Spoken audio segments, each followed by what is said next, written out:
வந்து இந்த கித்னா தான் யூஸ் பண்ணுறோம். ஆனால் அது வந்து இப்போ இந்த தூத் அப்படின்றது வந்து மேல். ஸோ வந்து நாம் இங்கே கித்னா அப்படின்னு நம்ம யூஸ் பண்ணியிருக்கோம்.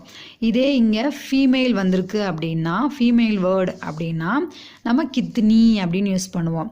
இல்லை இது வந்து ப்ளூரல் அப்படின்னா கித்னே அப்படின்னு யூஸ் பண்ணுவோம். கித்னா, கித்னே, கித்னி அப்படின்றதுக்காக மாற்றி யூஸ் பண்ணுவோம். நம்ம இங்கே என்ன வேர்டு வருதோ அதை பொறுத்து, அந்த ஜெண்டரை பொறுத்து, அது சிங்குலரா ப்ளூரலா அப்படின்றத பொறுத்து இங்கே வந்து மாற்றம் ஏற்படும். ஸோ இந்த பசு எவ்வளவு பால் கொடுக்கிறது? आप रोज़ कितने घंटे सोते हैं? இப்போ நம்ம அங்கே பார்த்தோம் இல்லையா, கித்னா அப்படின்றது வந்து தூத் அப்படின்றது வந்து இங்கே இருந்த தூத் அப்படின்றது வந்து மேல் சிங்குலர். ஸோ கித்னா அப்படின்னு யூஸ் பண்ணியிருந்தோம். அதே இங்கே வந்து